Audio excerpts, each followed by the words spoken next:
आज का हमारा टॉपिक रहेगा, अब नया चैप्टर हम स्टार्ट कर रहे हैं, दैट इज सर्कुलर मोशन। ये हमारा नेक्स्ट चैप्टर है, सर्कुलर मोशन। बड़ा अच्छा चैप्टर है और ढंग से हमें पढ़ना है। आपका जो अगला टेस्ट होगा उसमें 2 चैप्टर आ रहे हैं, circular motion and work power energy. तो पहले हम कर रहे होंगे सर्कुलर मोशन, फिर जो वर्टिकल सर्कुलर मोशन होगा उसमें कुछ वर्क एनर्जी का यूज होगा, तो वो एक पार्ट वर्क एनर्जी के बाद हो पाएगा। लेकिन पहले हम स्टार्ट करते हैं अपना सर्कुलर मोशन। तो इसमें कुछ टर्मिनोलॉजी के बारे में हम जाने, कुछ अच्छी खासी टर्मिनोलॉजी है, पहले वो समझते हैं हम। देखिए, पहली टर्म जहां से हम शुरुआत करेंगे that is angular displacement. First term is angular displacement.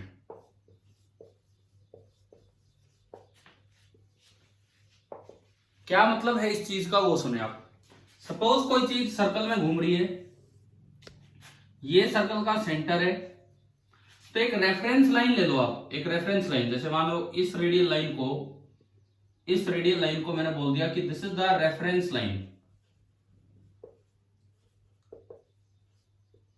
इस रेडियल लाइन को हमने बोल दिया रेफरेंस लाइन। तो इस पे बेस्ड अब मान लीजिए आप यहां से चलना स्टार्ट करते हैं और किसी टी टाइम में आप यहां आ चुके हैं, at T equal to T आप यहां पहुंच चुके हैं। तो इस वक्त आपका जो रेडियस वेक्टर होगा, रेडियस वेक्टर मतलब आपका position vector with respect to centre, वो यहां आ गया, ये है। और इस पोजीशन वेक्टर को बोल दिया जाएगा vector r at time t. इस वक्त पार्टिकल यहां पे है, कितना वो एंगल टर्न कर चुका है दैट इज थीटा। कितना वो एंगल टर्न कर चुका है दैट इज थीटा। अब अगले dt टाइम में, अगले थोड़े से टाइम में ये कुछ और आगे जा चुका होगा। ये देखो आप इधर, नेक्स्ट dt टाइम में ये कुछ और आगे जा चुका होगा और ये हो गया है t प्लस dt पे, और ये यहां आ गया। और ये जो पूरा एंगल है इस दौरान ये बढ़ के हो गया थीटा प्लस डी थीटा। पहले थीटा था, अब थीटा प्लस डी थीटा। खाली एक ही टर्म नहीं, इस डायग्राम से हम 2-3 टर्म्स को डिफाइन करेंगे। पहली चीज हम डिफाइन कर रहे हैं एंगुलर डिस्प्लेसमेंट। तो एंगुलर डिस्प्लेसमेंट का क्या मतलब है, क्या मतलब है यहां देख के बताओ किस चीज को हम बोल रहे हैं एंगुलर डिस्प्लेसमेंट। ये जो एंगल है कि टी टाइम में कितना, मान लो टी इक्वल टू 0 पे यहां से शुरू हुआ, तो टी टाइम में कितना एंगल टर्न कर चुका होगा, इसका रेडियस वेक्टर, इसका position vector with respect to centre, उसे बोलेंगे इसका एंगुलर डिस्प्लेसमेंट। तो हम मान लो हमसे पूछा जाए angular displacement in time 0 to t, तो बताना इस डायग्राम को देख के कितना है angular displacement in time 0 to t, कितना है थीटा। बिल्कुल सही, एंगुलर डिस्प्लेसमेंट इज थीटा। दूसरी बात, क्या इसका खाली मैग्नीट्यूड है या डायरेक्शन भी है?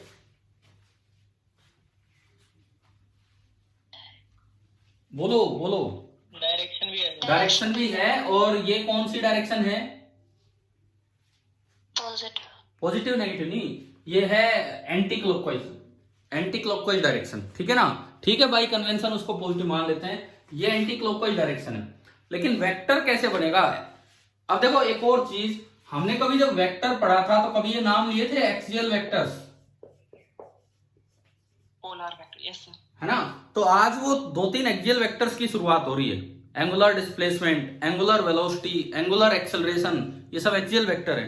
तो इनकी डायरेक्शन कैसे दी जाती है? अब ये तो कोई सेंस नहीं हुई, वेक्टर की तो एक फिक्स डायरेक्शन होती है, उधर उधर इस तरह से। तो आप यूं याद रखो, राइट हैंड को इसके घूमने की तरह घुमाओ। अगर एंटी क्लॉकवाइज टर्न कर रहे हैं तो ये बाहर माना जाएगा, और अगर क्लॉकवाइज टर्न कर रहे हैं तो अंदर माना जाएगा। बाहर मतलब डॉट एंड अंदर मतलब क्रॉस। तो फिलहाल ये थीटा बाहर की तरफ है। हाँ जी, इतना आया ना समझ में एंगुलर डिस्प्लेसमेंट हमने कैसे बताया? ठीक है। अब देखो, ये तो इसमें हो गया मैग्नीट्यूड और ये इसमें हो गई डायरेक्शन। तो बताएं ये एंगुलर डिस्प्लेसमेंट वेक्टर है कि स्केलर है? वेक्टर। क्या हर वो चीज वेक्टर होती है जिसके पास डायरेक्शन हो? No sir. हमने करंट में पढ़ा था ना, डायरेक्शन होने के बावजूद वो वेक्टर नहीं है, पढ़ा था ये तो हमने। ठीक है। कुछ बच्चे बोल जाते हैं ऐसी चीजों को टेंसर बोलते हैं, ये बोलना भी गलत है, शायद मैंने उस समय बताया हो। टेंसर मत बोलो। A tensor of 0 rank is a scalar, a tensor of 1 rank is a vector. तो आपको नहीं पता टेंसर क्या होता है, तो उस पर तो जाने की जरूरत ही नहीं है 11th-12th में, तो टेंसर पे हमें नहीं जाना है। लेकिन डायरेक्शन होने के बावजूद ये जो फाइनाइट एंगुलर डिस्प्लेसमेंट है, ध्यान रखना इस बात का, it does not follow the triangle law of vector addition. और वेक्टर वही चीज कहलाएगी जो triangle law of vector addition को फॉलो करे, तब जाके वो क्वांटिटी वेक्टर कहलाएगी, नहीं तो वो वेक्टर नहीं होगी। क्लियर और नॉट? समझ में आया ना ये चीज? ठीक है। तो डायरेक्शन होने के बावजूद जो फाइनाइट एंगुलर डिस्प्लेसमेंट है वो कैसी क्वांटिटी है, वेक्टर या स्केलर? क्या बोले हम? स्केलर। स्केलर। ठीक है। लेकिन इसमें एक और खास बात, पहली बार आपको ऐसी चीज पढ़ने को मिल रही है। अभी तक क्या होता था, कोई चीज वेक्टर है तो वेक्टर ही है, स्केलर है तो स्केलर ही है। क्या इस बात पर डिपेंड करता है कि भाई छोटी है तो वेक्टर है, बड़ी है तो स्केलर है? ऐसा तो कुछ नहीं होता कभी भी। एक क्वांटिटी वेक्टर है तो वेक्टर है, स्केलर है तो स्केलर है, उसमें छोटे बड़े का तो कोई मतलब होने का चांस ही नहीं होता। लेकिन एंगुलर डिस्प्लेसमेंट में ऐसा होता है कि जो फाइनाइट एंगुलर डिस्प्लेसमेंट है, जो आपका फाइनाइट एंगुलर डिस्प्लेसमेंट है वो एक स्केलर क्वांटिटी है। लेकिन अगर आप बोले infinite simile angular displacement, infinite simile मतलब वेरी वेरी स्मॉल, इसका ये मतलब होता है बहुत ही छोटा। इनफाइनाइट सिमिल मतलब वेरी वेरी स्मॉल, और इसको थीटा नहीं, इसको रिप्रेजेंट करते हैं डी थीटा से। ये यहां देखो, यहां से यहां ये कितना एंगल है, ये कितना एंगल है? D theta. यानी कि वो 0 से t गया, ये जा रहा है t to t plus d t, t to t plus d t. D theta इसका हो गया मैग्नीट्यूड, डायरेक्शन इसकी बाहर की तरफ है। अब ये जो स्मॉल एंगुलर डिस्प्लेसमेंट होता है, वेरी स्मॉल एंगुलर डिस्प्लेसमेंट, ये वेक्टर एडिशन लॉज को फॉलो कर जाता है। लेकिन जो फाइनाइट एंगुलर डिस्प्लेसमेंट है वो वेक्टर एडिशन को फॉलो नहीं करता है। तो आप एक बात याद रखेंगे, ये एक ऐसी अलग क्वांटिटी है एंगुलर डिस्प्लेसमेंट, जो वेक्टर है कि नहीं वो उसके मैग्नीट्यूड पे डिपेंड करेगा। डायरेक्शन तो हमेशा होगी उसके पास, वो वेक्टर है कि नहीं ये उसके मैग्नीट्यूड पे डिपेंड करेगा। अगर ये क्वांटिटी बहुत ही स्मॉल मैग्नीट्यूड रखती हो, इनफाइनाइट स्मॉल मैग्नीट्यूड है, तो इसका मतलब ये क्या है बोलो? वेक्टर। और अगर इसका मैग्नीट्यूड बड़ा हो जाता है तो ये वेक्टर एडिशन लॉज को फॉलो नहीं कर पाते, उनके अकॉर्डिंग आंसर नहीं आ पाते, तो ये क्वांटिटी वहां पे क्या बन जाती है आपकी? स्केलर बन जाती है। ठीक है, वहां पे इस तरह से एडिशन हो नहीं पाता है। तो ये फर्स्ट टर्म है एंगुलर डिस्प्लेसमेंट। रेफरेंस लाइन से पोजीशन वेक्टर कितना टर्न कर गया, दैट इज ये। अब आप ये बताओ, अगर ये वेक्टर आर है तो मैं इसको क्या लिखूं? इसको, ये जो रेड कलर में मैंने बनाया है, इसको क्या लिखूं? अगर ये आर है, क्या मैं आर ही लिखूं कि कुछ और लिखूं इसको? रेडियस तो सेम है। सर आर ही लिखो। आर ही लिख दिया। तो भाई ये बताएं, क्या ये दोनों वेक्टर सेम है? क्या दो वेक्टर का मैग्नीट्यूड होने से दो वेक्टर सेम हो जाते हैं? No sir. तो फिर उसको आर कैसे बोल सकते हैं? एक वेक्टर ये इधर, तो उधर वाला तो कुछ भी होगा, आर कैसे मतलब सेम कैसे हो गया? अगर थोड़ा सा चेंज हुआ है तो ये जो नया वेक्टर लिखा जाएगा, ये लिखा जाएगा आर प्लस डी आर। समझ में आया? ठीक है, अगर थोड़ा सा चेंज हुआ है तो जो नया वेक्टर लिखा जाएगा that will be r plus d r. R नहीं, लंबाई इसका भी रेडियस और लंबाई इसकी भी रेडियस के बराबर है, दोनों का मैग्नीट्यूड सेम है लेकिन डायरेक्शन अलग है। क्या यहां तक आया समझ में? हाँ जी बोलो, यहां तक आ गया समझ में? ठीक है, अब आप मुझे ये बताओ, अगर मैं इसको ज्वाइन करूं, ये छोटा सा वेक्टर बनेगा, यहां इतना छोटा है कि ऑलमोस्ट टेंजेंट बन जाएगा। ये वेक्टर क्या होगा? Using triangle of vector addition आप मुझे बताएं कि ये कितना बना ये वेक्टर, इसमें ट्रायंगल ऑफ वेक्टर एडिशन का यूज करते हुए।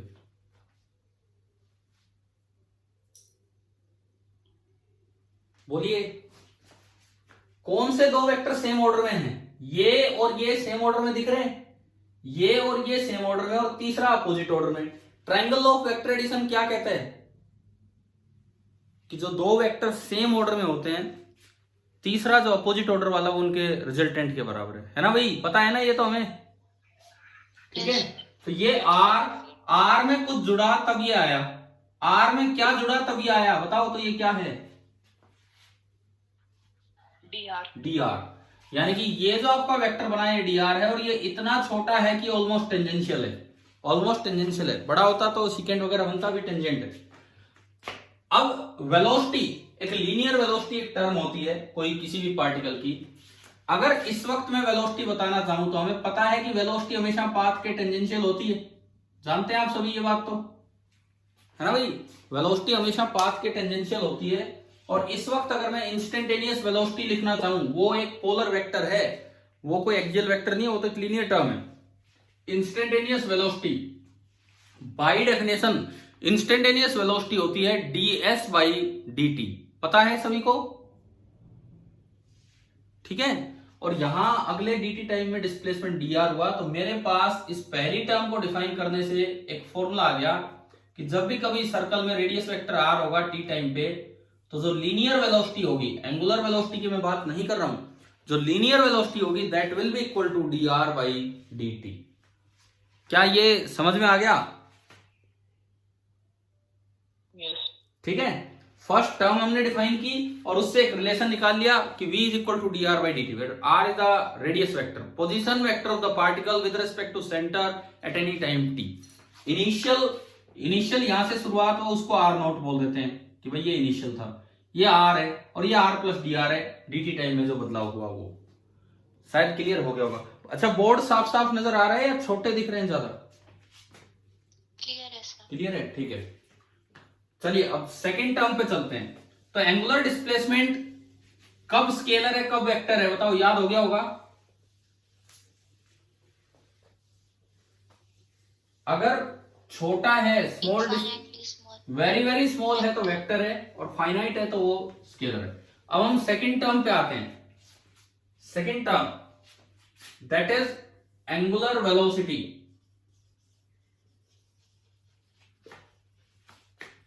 Second term is angular velocity, जिसका सिंबल दिया गया ओमेगा। इसमें भी बात करेंगे स्केलर वेक्टर की, लेकिन पहले इसको डिफाइन करें कि भाई एंगुलर वेलोसिटी होती क्या है। लीनियर वेलोसिटी क्या होती है? dr बाई dt, पढ़ाना है हमने। तो एंगुलर वेलोसिटी का मतलब है rate of change of angular displacement, rate of change of angular displacement with respect to time. मुझे एक बार फिर से वो डायग्राम बनाना पड़ेगा ताकि मैं उस चीज को समझा सकूं। ये रेफरेंस लाइन, किसी समय वो पार्टिकल यहां है, थीटा उसका एंगुलर डिस्प्लेसमेंट हो चुका है, टी बराबर 0 पे उसने शुरुआत की और टी बराबर टी टाइम पे वो यहां पहुंच चुका है, और ये इसका आर वेक्टर। और अगले डी टी टाइम में हम बार बार बोल रहे हैं कि वो थोड़ा सा और टर्न कर गया, और t plus d T time में वो यहां आ गया, और ये आपका है डी थीटा। ठीक है भाई, ये सेम डायग्राम मैंने फिर से बना लिया। मैं t टाइम पे एंगुलर वेलोसिटी बताना चाहता हूं, t टाइम पे ओमेगा। तो जिस तरह से वेलोसिटी होती है dr बाई dt या ds by dt, angular velocity the rate of change of angular displacement. तो अगर मैं ओमेगा को डिफाइन करूं तो ओमेगा सिंपली आपका क्या होगा? D theta by d T. बताएं, समझ में आया? सर बैकग्राउंड नॉइस आ रही है। यार ये तो मेरी तरफ से नहीं आ रही है, आप लोग ही कहीं अपना म्यूट कीजिए भाई, माइक जिसकी तरफ से हो रहा है। ये बच्चा है ना, अपने आप ये म्यूट कर लो जिसकी तरफ से। सुनो अब इधर, ओमेगा बाय डेफिनेशन ओमेगा होता है d theta by d T. जैसे वेलोसिटी होती है D x by d T, ऐसे ओमेगा होता है d theta by d T. अच्छा, इसमें फिर से मैं दो बातें करूं कि एक तो instantaneous velocity, instantaneous angular velocity, और एक मैं बात करूं एवरेज एंगुलर वेलोसिटी। एक तो इंस्टेंटेनियस एंगुलर वेलोसिटी और एक हमने बात की है एवरेज एंगुलर वेलोसिटी। पहले मैं बात करता हूं इंस्टेंटेनियस एंगुलर वेलोसिटी की। देखिए, इस वक्त जो एंगुलर वेलोसिटी है, तो नेक्स्ट डी टी टाइम में अगर डी थीटा और टर्न हो गया तो omega is equal to d theta by d t. आप ये बताओ, ये वेक्टर है कि स्केलर है? केवल इस बात पे डिपेंड करता है डी थीटा वेक्टर है कि स्केलर है। बताओ। वेक्टर। डी थीटा वेक्टर होने से इंस्टेंटेनियस एंगुलर वेलोसिटी तो कैसी क्वांटिटी है? Vector quantity. डायरेक्शन वही है, डायरेक्शन आउटवर्ड, इस तरीके से। ठीक है। अब एवरेज, जैसे आप एवरेज वेलोसिटी को डिफाइन करते थे, change in position upon time और डिस्प्लेसमेंट अपॉन टाइम, तो वहां चेंज इन पोजीशन होता था, यहां चेंज इन एंगुलर पोजीशन होगा। तो अगर आपको एवरेज ओमेगा लिखना हो 0 से t में, 0 से t में, तो total angular displacement upon total time taken. Total angular displacement 0 से t में कितना हुआ है? 0 से t में टोटल एंगुलर डिस्प्लेसमेंट कितना हुआ है बताएं? थीटा। थीटा। और टाइम टेकन है t। अब थीटा स्केलर है कि वेक्टर है? स्केलर। स्केलर। तो जो एवरेज एंगुलर वेलोसिटी है वो कैसी क्वांटिटी होगी? ये स्केलर। तो थोड़ी अलग तरह की टर्म्स आ रही। एक पिछला आया, बहुत छोटा है तो वेक्टर है, बड़ा हो जाए तो स्केलर हो जाएगा। एंगुलर वेलोसिटी आई, अगर आप इंस्टेंटेनियस वैल्यू लिखें तो वो वेक्टर है, और अगर आप एवरेज वैल्यू लिखें तो वो क्या बन गया? आपका स्केलर बन गया। क्लियर हुआ अभी यहां तक? ठीक है। इसके बाद देखो अगली चीज, आप बताएं नेक्स्ट टर्म क्या बनेगी? नेक्स्ट टर्म क्या बननी है? एक बार आया angular displacement, angular acceleration, angular acceleration, और उसका सिंबल होता है अल्फा। एंगुलर एक्सेलरेशन जिसका सिंबल है अल्फा। अभी देखो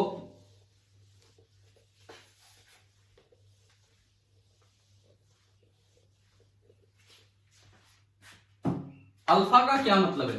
अगेन वही चीज, rate of change of angular velocity,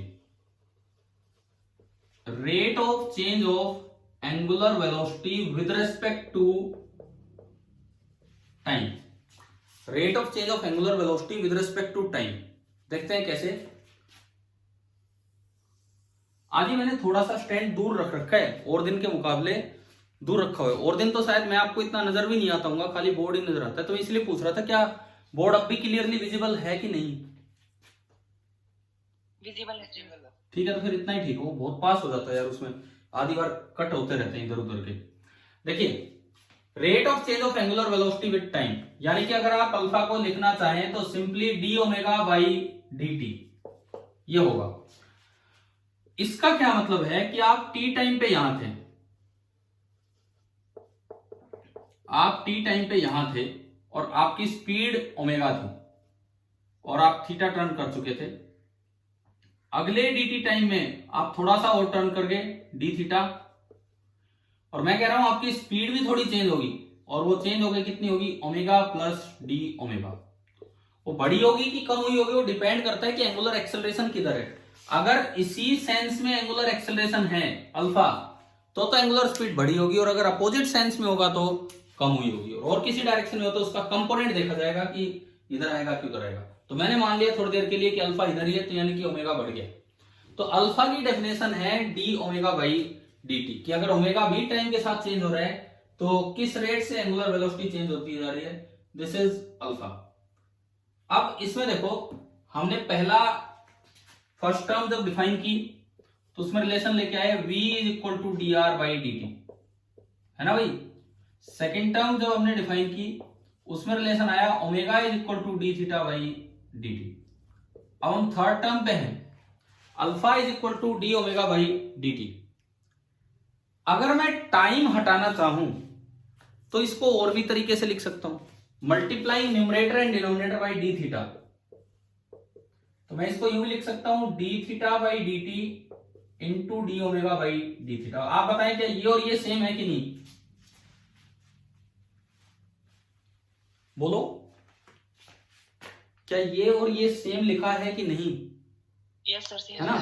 और D theta by d t क्या है आपका? ओमेगा। तो अल्फा की एक और डेफिनेशन आ गई omega into D omega by d theta. क्या आपको एक रिलेशन याद आ रहा है? ए बराबर v d v by d x. तो ये वही तो है सेम, जैसे ए बराबर डीवी बाई डी टी तो उसकी जगह अल्फा बराबर d omega by d t, a बराबर v d v by d x उसकी जगह अल्फा बराबर omega d omega by d theta. तो एक बड़ी आसान सी चीज आने वाली, क्योंकि आपने उस समय उन चीजों की खूब प्रैक्टिस की है। अब मैं बात कर रहा था अभी जैसे ओमेगा में इंस्टेंटेनियस और एवरेज की, अब अल्फा में भी एक बार बात करते हैं इंस्टेंटेनियस और एवरेज की। देखिए इंस्टेंटेनियस अल्फा तो हो गया D omega by d T, कि भाई यहां से यहां जाने में डी ओमेगा का चेंज हुआ डी टी टाइम में, तो ये तो आपका इंस्टेंटेनियस अल्फा का फॉर्मूला हो गया। लेकिन अगर आप एवरेज अल्फा पूछें, जैसे मान लीजिए यहां से जब आपने शुरुआत की तो आपकी इनिशियल एंगुलर वेलोसिटी थी ओमेगा नॉट, और टी टाइम पे आपकी एंगुलर वेलोसिटी है ओमेगा। आपसे पूछा जाए कि change in sorry average acceleration क्या होगी, तो एवरेज एंगुलर एक्सेलरेशन का मतलब है change in angular velocity upon time taken. समझ गए हो, यहां से यहां आने में टी टाइम में चेंज इन एंगुलर वेलोसिटी, दोनों की डायरेक्शन सेम है, ये भी एंटी क्लॉकवाइज ये भी एंटी क्लॉकवाइज, तो चेंज सीधा लिखा जाएगा ओमेगा माइनस ओमेगा नॉट। जब दो वेक्टर्स की डायरेक्शन सेम होती है तो सीधा मैग्नीट्यूड घटा दो, यही चेंज है।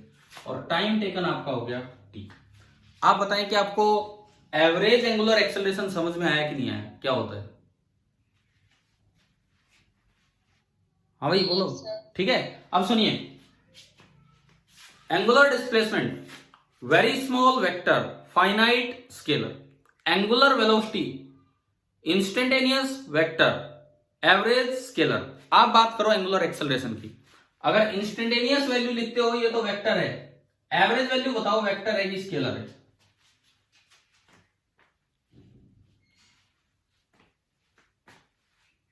एवरेज वैल्यू अल्फा बताओ भाई। Sir vector. वेक्टर, कारण क्या कारण है? क्योंकि इसमें दो इंस्टेंटेनियस वैल्यू आएगा। क्या क्या दोबारा बोलना। Sir d omega by T बचेगा, तो sir d omega sir vector है ना ना, वो तो ठीक है, हाँ ये ठीक है। डी ओमेगा का क्या मतलब है, इधर सुनो, ये किसी एक समय की वेलोसिटी है, एक समय की एंगुलर वेलोसिटी, और किसी एक समय की एंगुलर वेलोसिटी होती है वेक्टर, ये भी किसी एक समय की एंगुलर वेलोसिटी है। चाहे आप चेंज लिख रहे हो लेकिन ये एक वक्त की एंगुलर वेलोसिटी एक वक्त की, तो ये भी एक वेक्टर है, और वेक्टर माइनस वेक्टर भी क्या होता है, एक वेक्टर ही होता है। तो अल्फा की अगर आप बात करें, चाहे इंस्टेंटेनियस की बात करें चाहे एवरेज की बात करें, वो हमेशा आपका वेक्टर ही होगा। आप बताएं क्या यहां तक समझ में आ गया? ठीक है।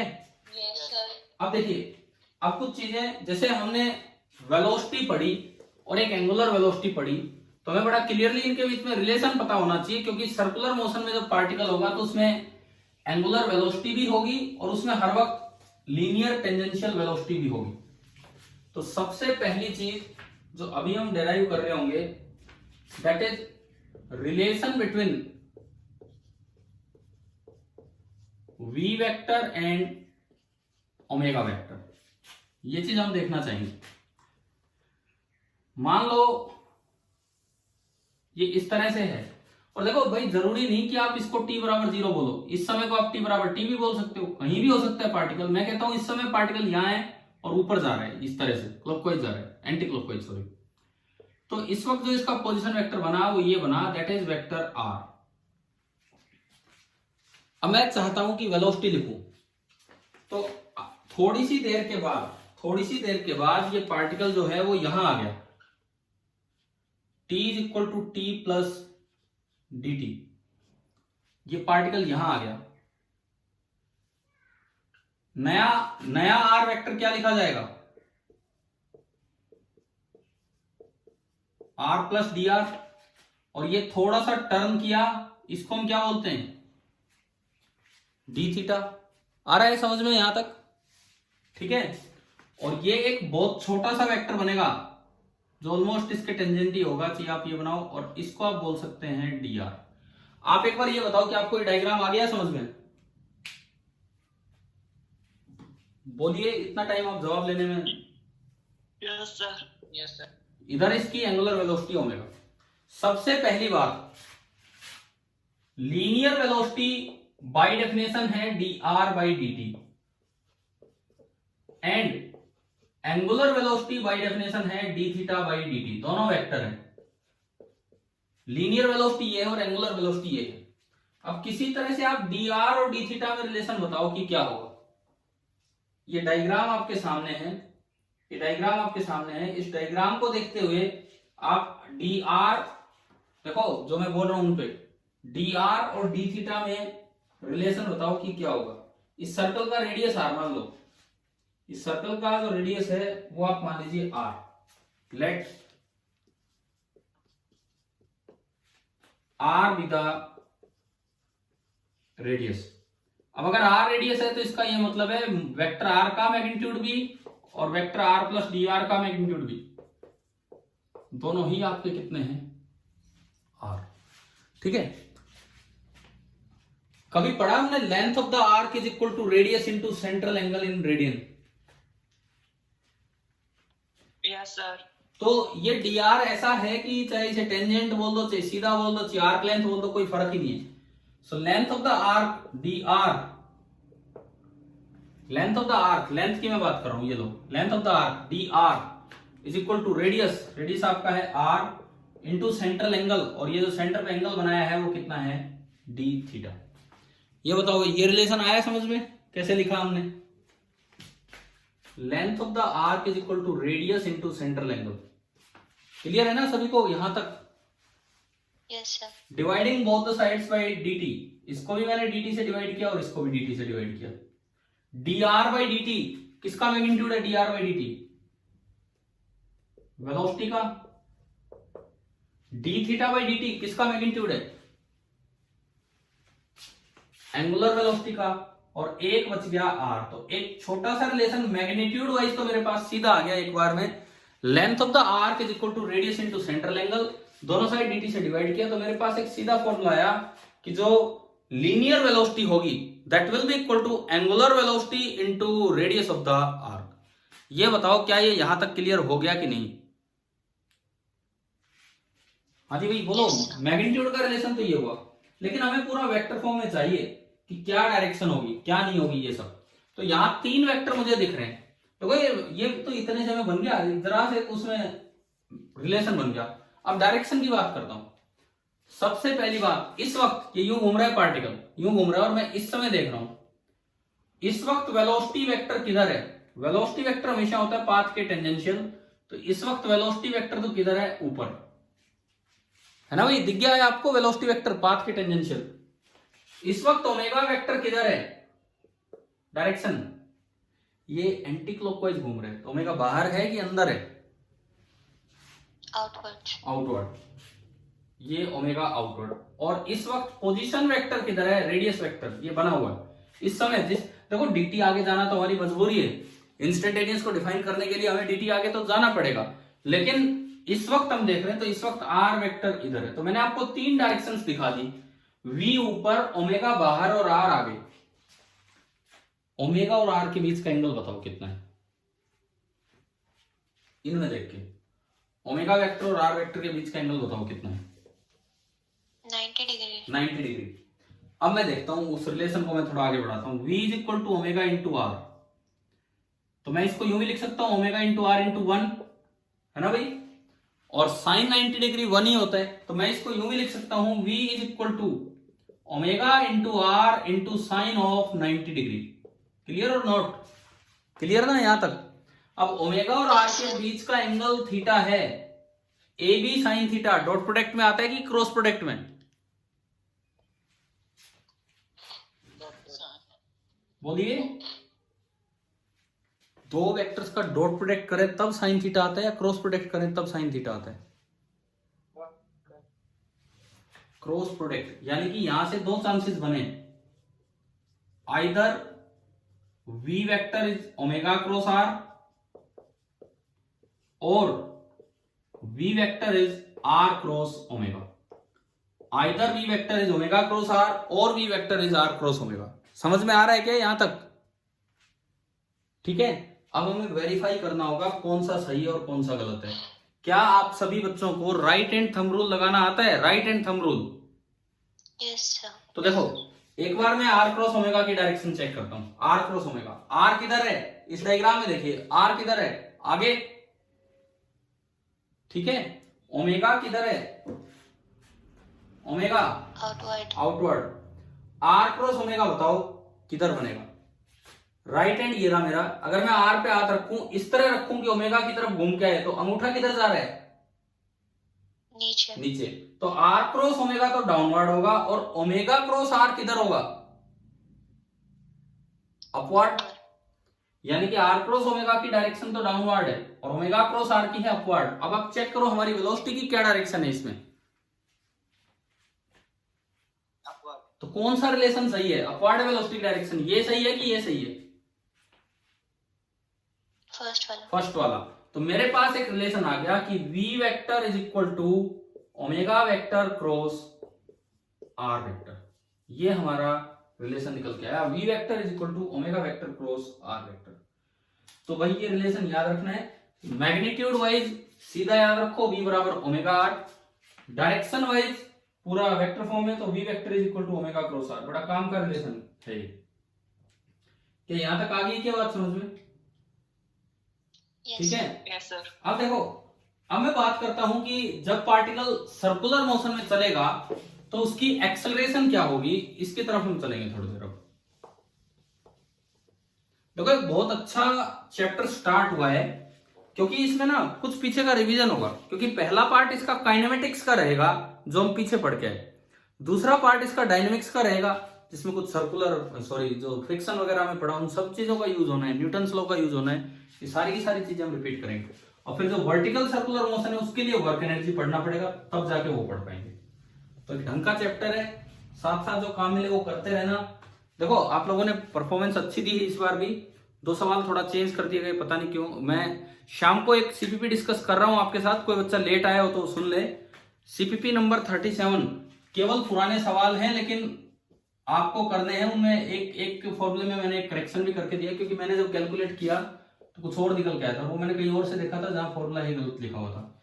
सीपीपी नंबर 37 कौन से वाले क्वेश्चन की बात कर रहा हूं, अगर किसी ने नजर डाला हो तो ये ध्यान है, ABC था ना एक सवाल, सब कुछ फ्री है चलने के लिए।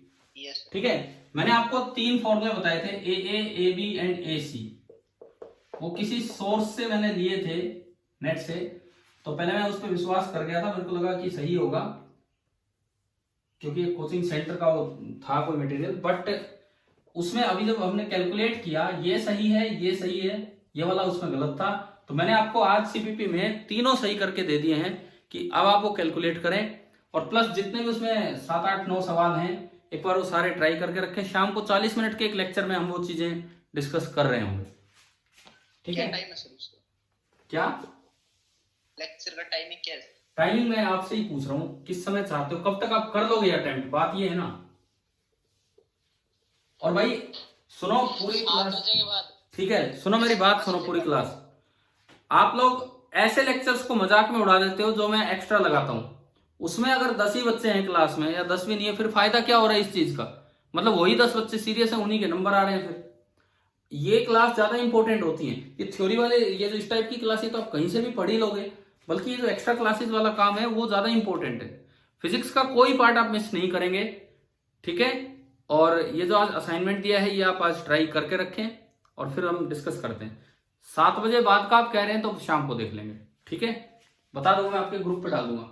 और ये मैंने बोला जिस बच्चे ने ग्रुप ज्वाइन नहीं किया है आपकी क्लास में, जैसे परवेश ने नहीं किया है, वो अभी क्लास के बाद मुझे मैसेज करें अगर आप अभी भी फिजिक्स वाले ग्रुप से बाहर हैं तो। देखिए अब हम एक्सेलरेशन की तरफ चलते हैं कि जब कोई पार्टिकल सर्कुलर मोशन में है,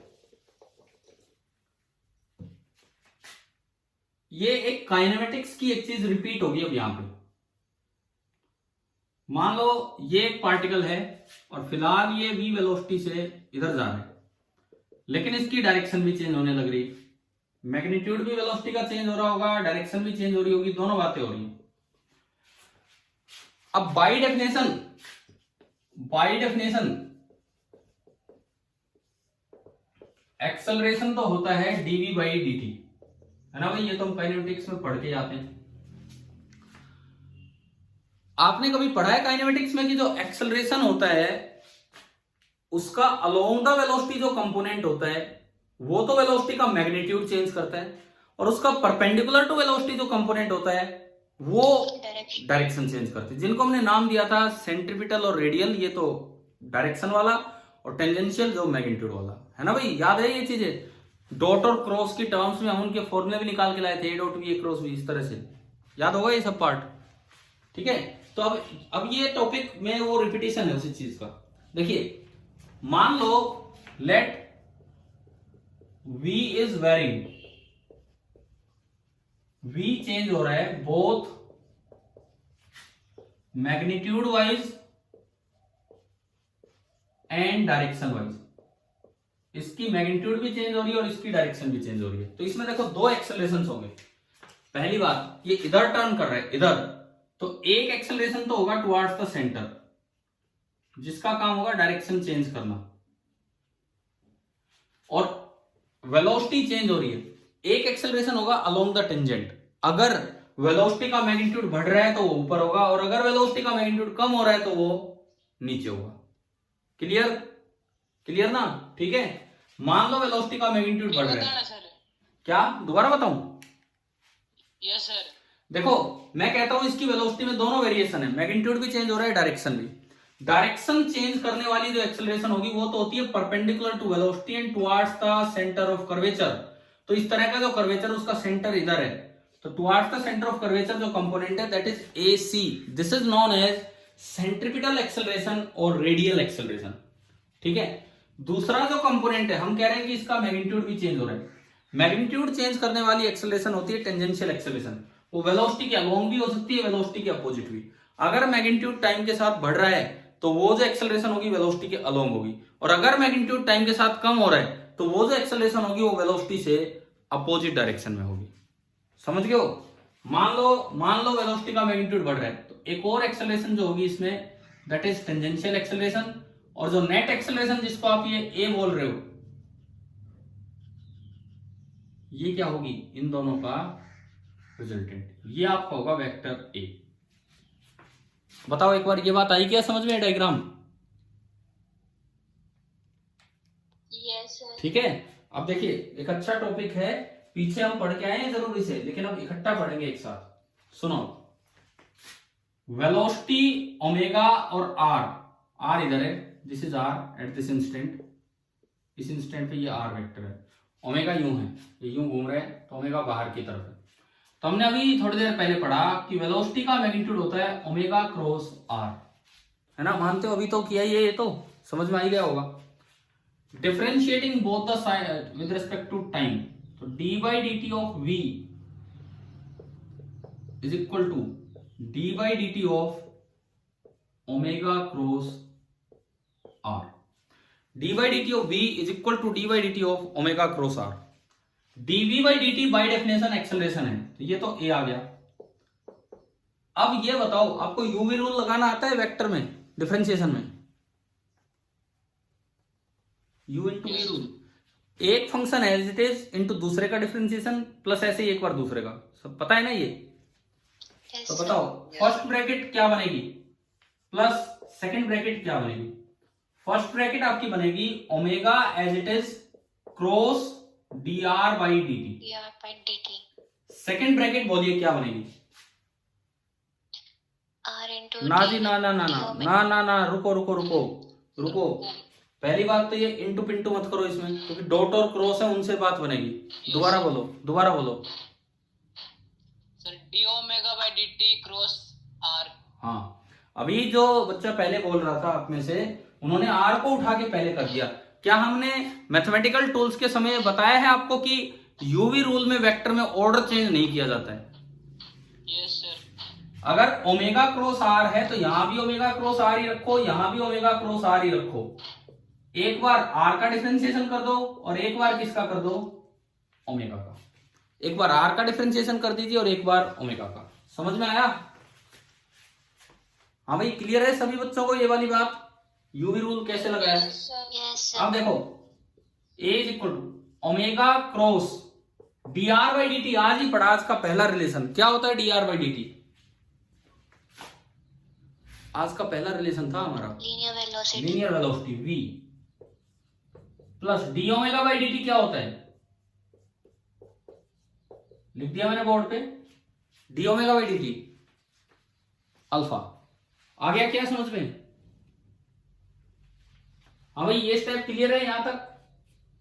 यस सर। अब मैं ये दो ब्रैकेट्स बने, इन दो ब्रैकेट्स की डायरेक्शन पे चलूंगा कि किधर। मैं ऊपर से हटा रहा हूं एक बार, देखिए ये जो दो ब्रैकेट बने, मैं इनकी डायरेक्शन उठाऊंगा एक एक करके। मैंने पहली ब्रैकेट उठाई omega cross we.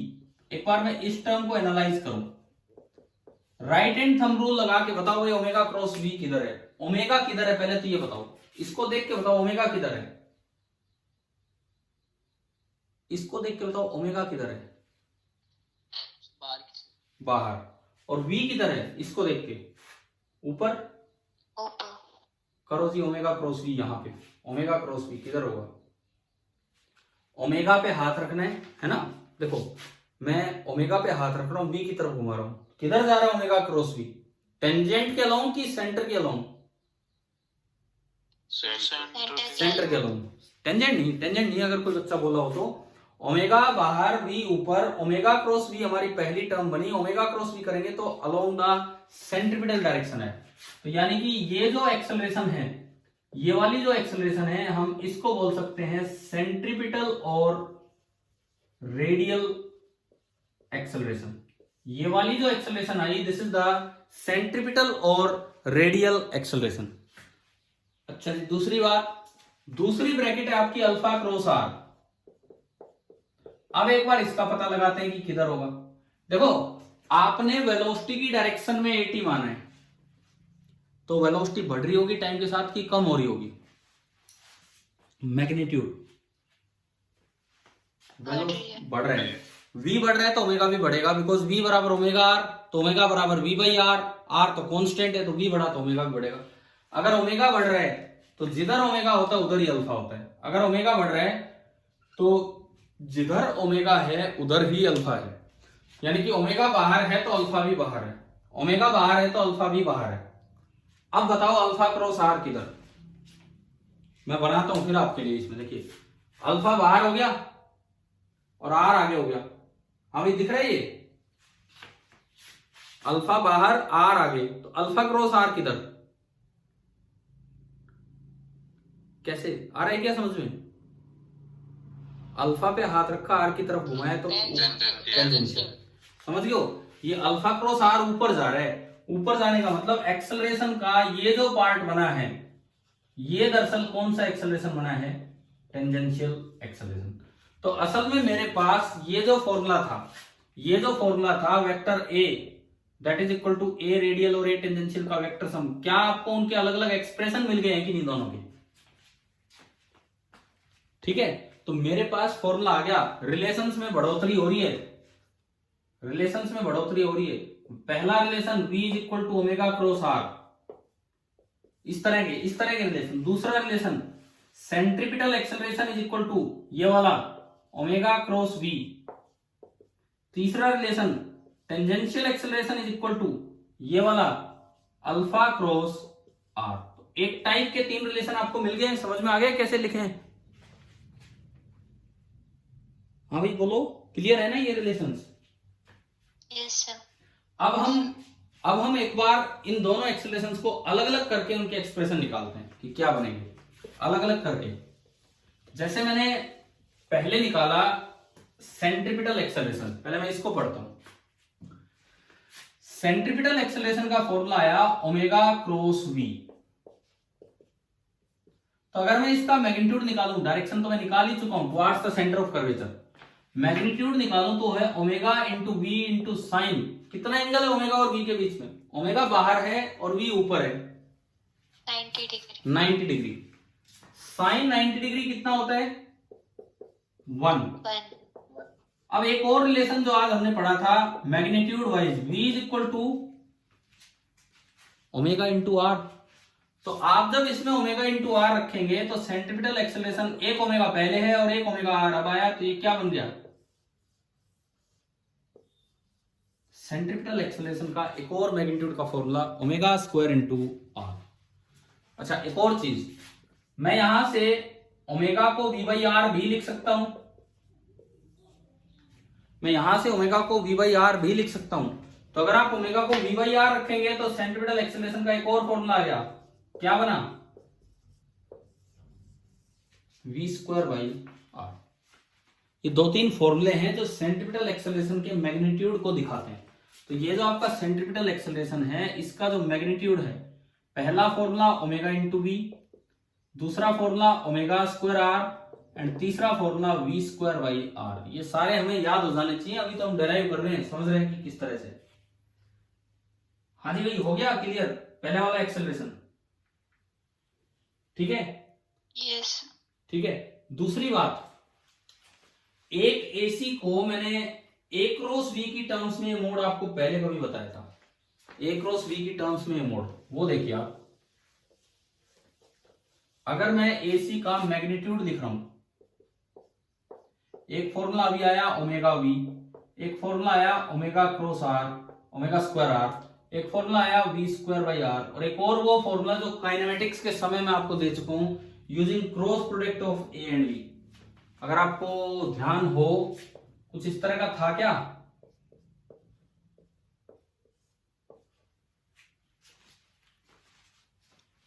A cross v upon we.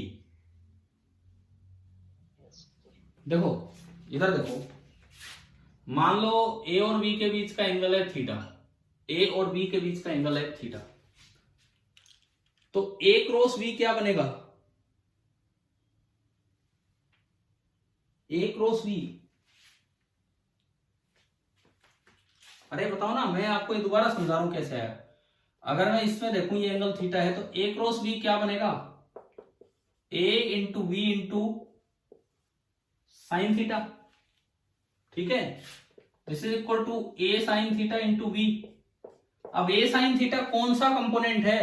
Centripetal की टेंजेंशियल, जिस तरह आप वेक्टर के कंपोनेंट करते हो, centripetal.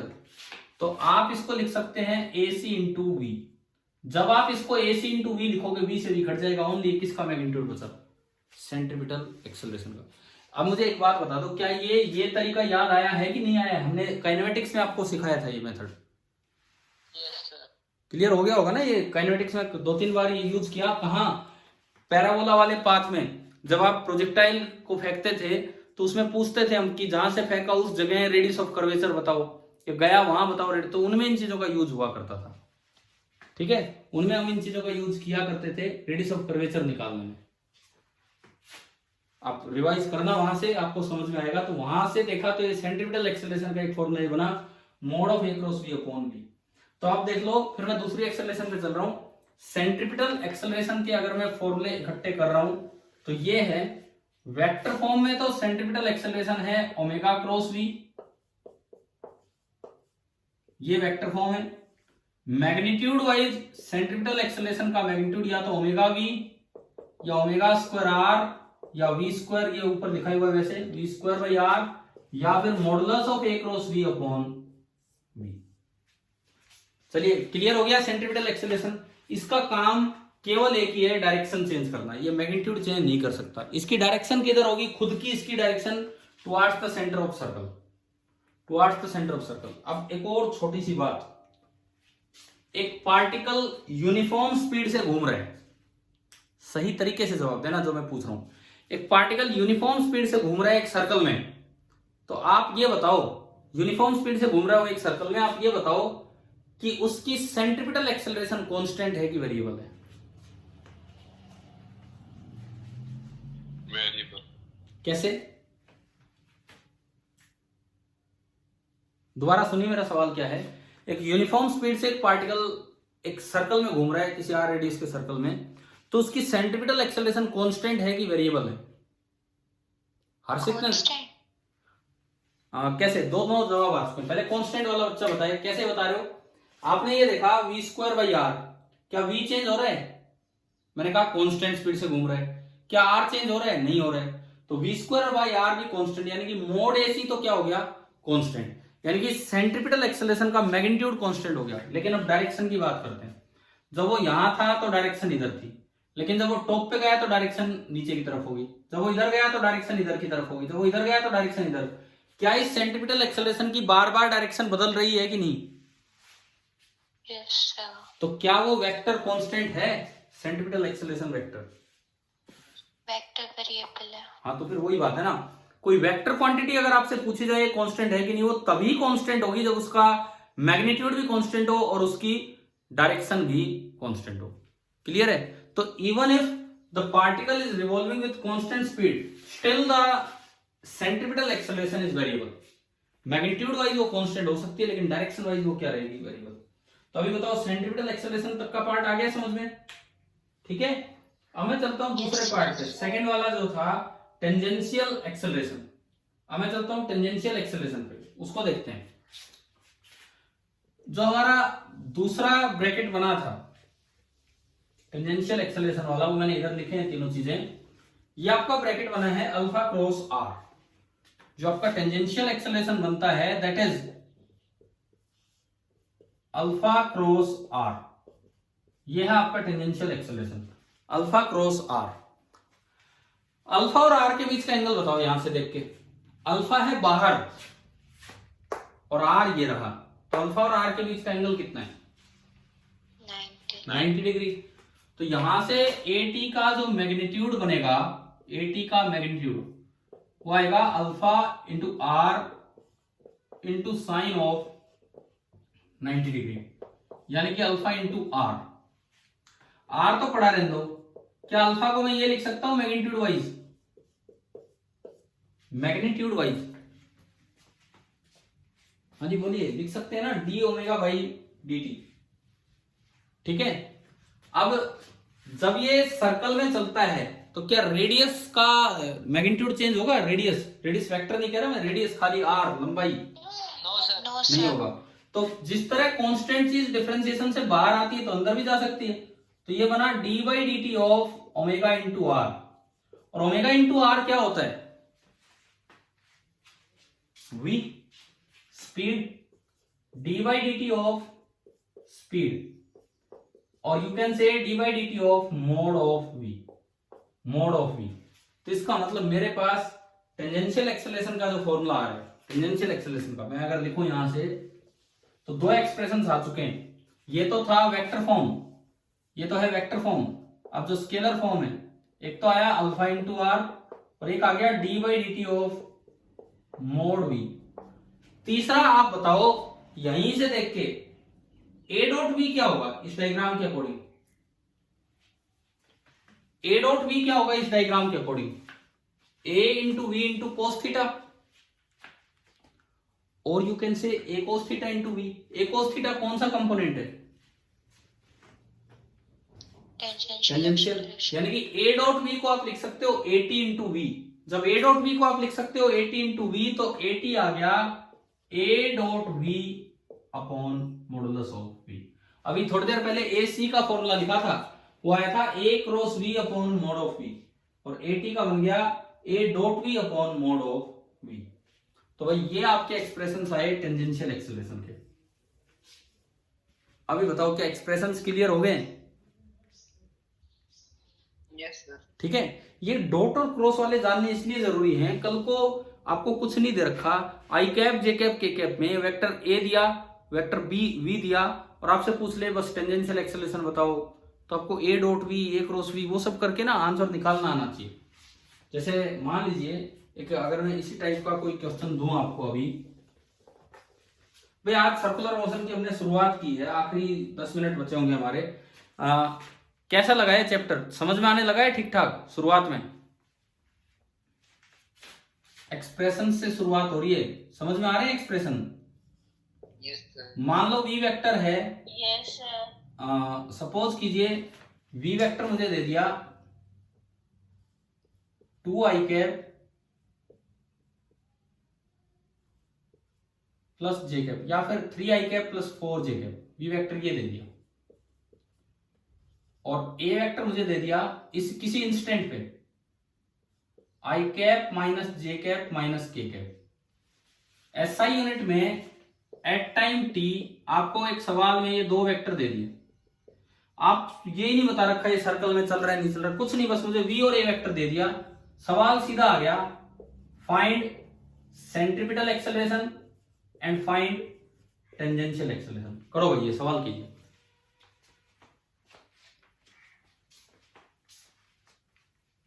Find centripetal acceleration and find tangential acceleration, ये आपको करना है।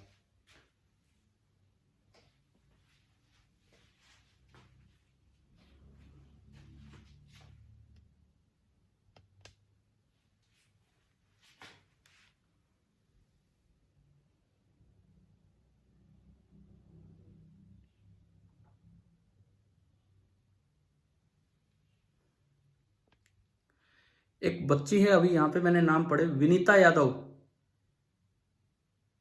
विनीता, सुन रहे हो? Yes sir. यस आप इस सेक्शन में स्टार्टिंग से हो या बाद में आए थे? सर, लेट एडमिशन हुआ मेरा। कब, मतलब कब से क्लास अटेंड करने लगे हो? हमारी कल फिजिक्स की थी, कल कुछ समझ नहीं आया मेरे को। कल तो क्या पढ़ाया था मैंने? कल तो पेपर डिस्कस हुआ था ना। क्वेश्चंस आपने करवाए थे। कल तो पेपर डिस्कस हुआ था, वो तो छोड़ो, कोई बात नहीं। फिर आज कुछ आ रहा है समझ में थोड़ा बहुत? Yes sir. ठीक है, तो आज से नया चैप्टर स्टार्ट हुआ है, आप इसको समझने की कोशिश कीजिए। और आपने भी फिर फिजिक्स ग्रुप ज्वाइन नहीं किया होगा, है ना, जो मैंने कल Yes, sir. से। तो भाई आप लोग भी, और भी कोई बच्चा हो, जैसे परवेश है, विनीता है, और भी अगर कोई बच्चा हो क्लास में, तो क्योंकि मैं सारा मैटर तो उस ग्रुप पे डाल रहा होता हूँ लगातार कंटिन्यूस, ताकि वो एक जगह इकट्ठा हो जाए। तो आप लोग एक काम करेंगे, अभी क्लास फिनिश होने के बाद मेरा नंबर मैं फिर बता देता हूँ, होगा वैसे आपके पास।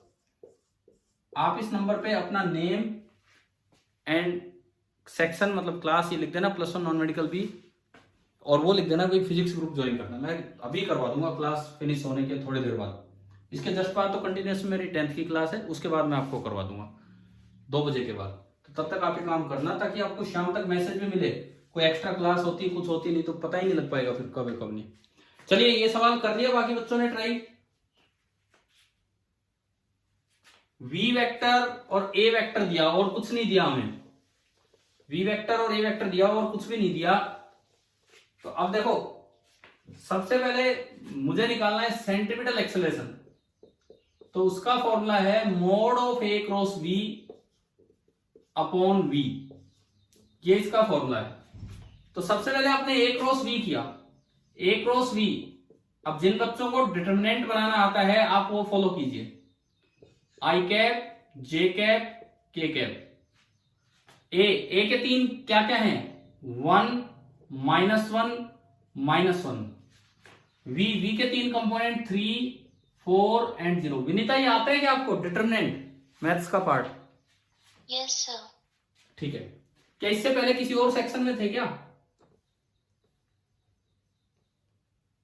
सर वो नहीं, किसी टीचर ने मेरे पास वो साइन किया था टाइम टेबल, तो उसमें 3 ग्रुप थे, तो मेरे को पता ही नहीं चला मेरे को कौन सा ज्वाइन करना है। नहीं, तो आप किसी में थे इससे पहले स्टार्टिंग से किसी उसमें? Yes sir. किस सेक्शन में थे? इंस्टीट्यूट। किस जगह थे, किस इंस्टीट्यूट में थे? चलो जो भी था। सर मैं भिवानी से हूँ और मैंने आकाश ज्वाइन किया था। चलिए ठीक, हम अभी भी कर रखा हूँ। ठीक है, हम बाद में बात करेंगे, अभी मैं इस पे आता हूँ। आई कैप, जे कैप, के कैप। आई कैप में क्या आएगा? इसको कवर किया, -1 × 0, 0, -4 × -4, ये। जे कैप में इसको कवर किया 1 × 0, 0, -3। के कैप में इसको कवर किया 4, -3। तो ये तो बना प्लस का 4, ये बना प्लस और एक बार माइनस का 3, और ये बन गया 7। तो मेरे पास ए क्रॉस वी जो निकल के आया, ए क्रॉस वी वेक्टर जो निकल के आया, वो निकल के आया 4 आई कैप -3 जे कैप एंड +7 के कैप। ये आपका आ गया ए क्रॉस वी। भाई सभी बच्चों का यही आया था कि नहीं, ए क्रॉस वी? जवाब दीजिए, किसी का भी आया था कि नहीं ए क्रॉस वी? अरे बोलते क्यों नहीं हो? ये डिटरमिनेंट सोल्व करना आता है कि नहीं हमें? Yes sir. तो ए क्रॉस वी आ गया, तो इसका मोड निकाल लो। ए क्रॉस वी का मोड, ए क्रॉस वी का मोड होगा √4 का स्क्वायर प्लस -3 का स्क्वायर प्लस 7 का स्क्वायर। 16 और 9 25 और 49 74। √74 आ गया a क्रॉस v। अब मोड भी यहां से देख लो, मोड भी होगा √3² + 4², कितना आ गया 5। तो मेरे पास आंसर आ गया कि जो सेंट्रीपिटल एक्सेलरेशन है that is modulus of a cross v √74 divided by modulus of v इतने मीटर पर सेकंड स्क्वायर, ये निकल के आया सेंट्रीपिटल एक्सेलरेशन। बिना कोई सर्कल दिखाए केवल एक इंस्टेंट पे a और b बताया था और हमने सीधा सेंट्रीपिटल एक्सेलरेशन निकाल दिया। अब मुझे निकालना है टेंजेंशियल एक्सेलरेशन। टेंजेंशियल एक्सेलरेशन कैसे निकालूं? पहले निकाल लो a dot v। a dot v आपको करना आता होगा 1 into 3 plus -1 into 4 plus -1 into 0। i को i से, j को j से, k को k से, 3 - 4 a डॉट v आपका निकल के आया -1। मुझे उसका मोड लेना है, मुझे बस पॉजिटिव वैल्यू लेनी है। तो जो टेंजेंशियल एक्सेलरेशन होगा दैट विल बी 1/v और v कितना है आपका 5।